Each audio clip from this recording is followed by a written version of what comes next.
pair of United States Air Force B-2 Spirit stealth bombers hit terrorist targets in Libya on last Wednesday. The strike killed more than 80 Islamic State terrorists.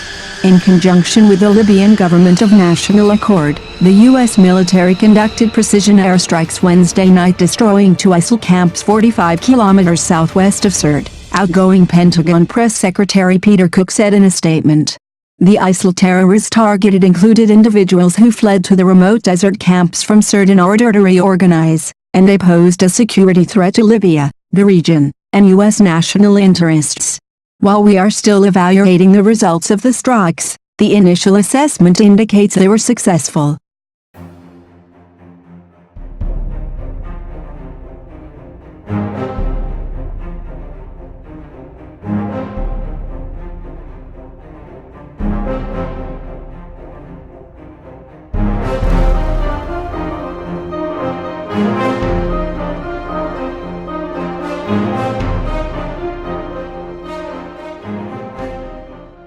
While the Northrop Grumman-built stealth bomber might seem like it would overkill to hit targets inside permissive airspace where there is no air threat or surface-to-air threat, Air Force officials said that there are circumstances that could have made the B-2 ideal for the strike. Nonetheless, the Air Force didn't necessarily choose the B-2 itself. Such assets are usually requested by the combatant commander. These things get requested from the AOR, Area of Responsibility, not pushed by Big Blue, an Air Force official told me.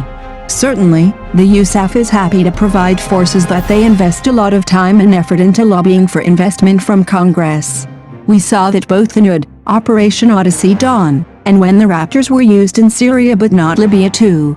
This isn't about being choosy about the platform so as to maintain a narrative of relevance. The Libya raid also likely demonstrated some new capabilities that the U.S. Air Force has been developing for the stealth bomber coordination between drones and the B-2. There is now a RPA squadron at Whiteman AFB, so the crosstalk has been there for a couple years, the Air Force official said. The RPA is being present to handle the survivors after a B-2 pass. It has been a dream of the community's tactics development experts, weapons officers for a while now. Another feature that makes the B-2 attractive to military planners is the fact that the Spirit has excellent loiter capability, which means it can stay over an area for a very long time. There are others that can do this too. For example, the B-52 has more fuel capacity, and the B-1 has a slight disadvantage in terms of fuel efficiency, the Air Force official said. So, again, the confluence of factors really determine the B-2 as ideal despite being the stealth bomber.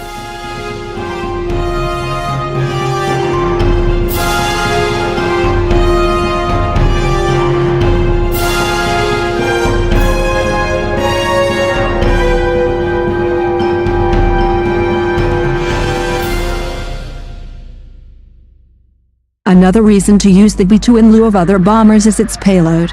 While the B-1 can carry a larger payload, the B-2 has the ability to retarget its weapons much more efficiently and accurately in flight. Sure, the B-1 can carry more, but the global comm structure is better suited for the B-2 in this regard because of their airborne mission transfer capability that can rapidly reassign each bomb's designation with a new mission load in the air, the Air Force official said.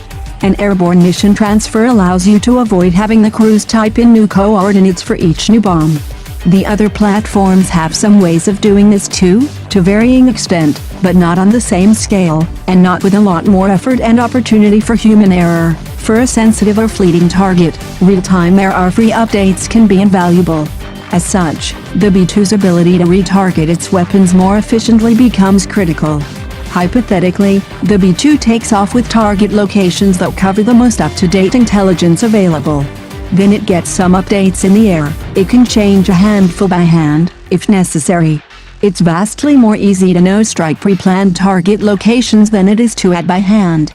If, again hypothetically, there becomes a lot of changes to be made, then it is much easier and reliable to use the machine-to-machine transfer capability, as the Air Force official explained.